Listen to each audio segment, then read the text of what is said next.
செஞ்சிருவோம். ஆபத்து சடுதியில வரும், ஆபத்து நொடியில வரும். ஆபத்து சொல்லிட்டு வருமா? சொல்லிட்டு வராது. இப்ப பாருங்க, எத்தனையோ இடத்துல நிலநடுக்கம் திடீர்னு போறாங்க. ஆபத்து வந்து சொல்லாம வரும், நம்ம நினைவாத நேரத்துல வரும். ஆனா அந்த வினாடியில இயேசுவை நோக்கி நீங்க ஒன்றும் இல்லை இயேசுப்பா அப்படின்னு உங்க கண்ணை ஏறெடுத்து உங்க இருதயத்துல இருந்து இயேசுவே அப்படின்றாலும் அந்த நெருக்கத்துல வந்து விடுவிக்க வல்லவர். ஹalleluya. யாருமே வர முடியாத எல்லைக்குள்ள வந்து நம்மளை விடுவிக்க வல்லவர். பக்கத்துல பார்த்து சொல்லுங்க, அவர் நம்மளை விடுவிக்கிறவர், நம்மளை காப்பாற்றுகிறவர். ஹalleluya. கர்த்தர் நல்லவர். அதனால நம்மளால சொல்ல முடியுது, கர்த்தர் நல்லவர், அவர் கிருபை என்றும் உள்ளது என்று. ஆபத்திலே கர்த்தரை நோக்கி கூப்பிட்டார்கள். ஒரு சின்ன காரியம் மாத்திரம் சொல்லி நாங்க முடிக்கிறேன். நாங்க ஒரு நாள் நானு, எங்க அம்மா, அப்பா, அக்கா, நாங்க 4 பேரும் ஒரு ஹாஸ்பிட்டலுக்கு ஒரு மதுரை போயிட்டு நாங்க திரும்பி வந்துட்டு இருக்கோம். மதுரை பஸ்ல வந்துட்டு இருக்கோம். மதுரையில இருந்து தேனிக்கு பஸ்ல வந்துட்டு இருக்கோம். ஒரு இரவு நேரம் ஆயிடுச்சு, ஒரு 8 மணி, 7:45, 8 மணி அந்த நேரம் இருக்கும். நாங்க பஸ்ல வந்துகிட்டே இருக்கிறோம்.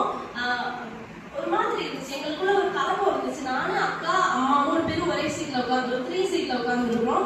எங்களுக்குள்ள ஒரே கலக்கம், பஸ் போறதே சரியில்லை, ஒரு மாதிரி பதறிக்கிட்டே இருந்துச்சு மனசு. நாங்க என்ன பண்ணிட்டோம், உடனே அந்நிய பாச பேச ஆரம்பிச்சிட்டோம். 3 பேரும் அந்நிய பேசப்பா ஸ்தோத்திரம் ஸ்தோத்திரம் ஒண்ணுமே சொல்லல, துதிச்சுக்கிட்டே இருந்தோம்.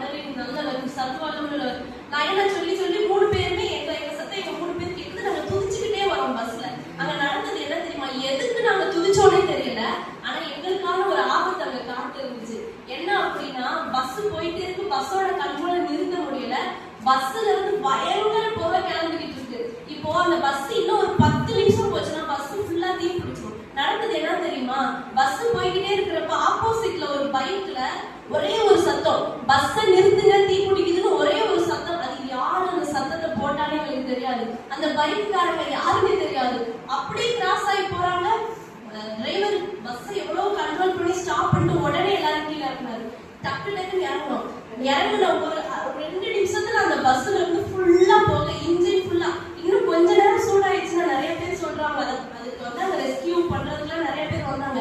வந்தவங்க சொல்றாங்க, நல்லவேளை நீங்க இந்த நிமிஷத்துல பஸ் நிறுத்துனீங்க, அடுத்த 5 நிமிஷம் பஸ் போயிருந்துச்சுன்னா இன்ஜின் வெடிச்சிருக்கும். உடனே போலீஸ்லாம் வந்துட்டாங்க. நடு ரோட்ல பஸ் அப்படி தீப்பிடிச்சு ஏறி அதுக்குள்ள இருந்த மீட்கப்பட்ட ஜனத்தை தேவன் நெருக்கத்துல எப்படி காப்பாற்றாரு. ஹalleluya. அதுல இன்னும் எல்லாம் ரட்சிக்கப்பட்டவங்களான்னு நமக்கு தெரியாது, ஆனா ரட்சிக்கப்பட்ட ஒரு ஜனத்து நிமித்தம் இருக்கிற எல்லா ஜனத்தையும் கர்த்தர் காப்பாற்றாரு. ஹalleluya. இதுல யாரெல்லாம் மீட்கப்பட்டிருக்கீங்க? இயேசுவின் நாமத்தினால. இயேசுவின் நாமத்தால மீட்கப்பட்ட உங்களுக்கு மாத்திரம் இல்ல, உங்கள் நிமித்தமாய் பல பேர் ஆபத்துல இருக்கவும் தப்புவிக்கப்படுவாங்க, விசுவாசிக்கிறவங்க. ஹalleluya.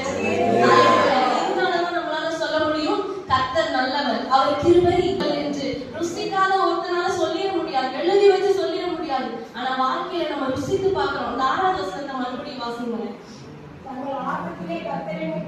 தங்கள் ஆபத்திலே கர்த்தரை நோக்கி கூப்பிட்டார்கள், அவர்கள் இக்கட்டுகளில் இருந்து அவர்களை விடுவித்தார். அதான் சொல்றேன், உங்களோட ஆபத்து நேரத்துல தாய் தகப்பன் கூட உள்ள வந்துட முடியாது. நீங்க ரொம்ப நம்புற ஒரு நண்பனால உள்ள வந்து உங்களை காப்பாற்றிட முடியாது. இவங்கதான் எனக்கு ஆதாரம் நம்ம நினைக்கிறோம்ல, அவங்களால அந்த எல்லைக்குள்ள வர முடியாது. யாருமே வரக்கூடாத எல்லைக்குள்ள இயேசு வந்து நம்மளை விடுவிக்கிறவரா இருக்கார். ஹalleluya. பாருங்க, சாத்ராக், மேஷாக், ஆபேத்நேகோ என்கிற வாலிபர்களை தீச்சூளையில போட்டாங்க. அந்த எல்லைக்குள்ள எவ்வளவுதான் தானியேல் ஒரு ஜெப நண்பனா, ஒரு ஆவிக்குரிய நண்பனா இருந்தாலும் தானியேலால உள்ள போய் காப்பாற்ற முடிஞ்சா? இல்ல, முடியாது. ஆனா இயேசு கிறிஸ்து யாருமே வர முடியாத எல்லைக்குள்ள வந்து நம்மளை காப்பாற்றுகிறவரா, நம்ம ஆபத்துல இக்கட்டுல நம்மளை விடுவிக்கிறவரா இருக்கார். எத்தனை பேர் விசுவாசிக்கிறீங்க? தெய்வத்தை ஆராதிக்கிறோம். எப்பயும் பக்கத்துல இருக்கவங்க பார்த்து சொல்லுங்க, சந்தோஷமா இருக்கு, சந்தோஷமா இருக்க. ஏன் சந்தோஷமா இருக்கணும்? கர்த்தர் நல்லவரா இருக்கிறார். ஹalleluya. எப்படி இருந்தாலும் கர்த்தர் நமக்கு நல்லவரா இருக்கிறாரு. யார் எப்படி இருந்தாலும் கர்த்தர் நல்லவரா இருக்கிறார். அதனால சந்தோஷப்பட்டு களி கூறுங்கள். நம்ம ஆபத்தில் அவர் நம்மளை தப்புவிக்க, காப்பாற்ற, ஒருவேளை கண்ணுக்கு தெரியாத பல ஆபத்துகளில் இருந்து அவர் நம்மளை காப்பாற்ற வல்ல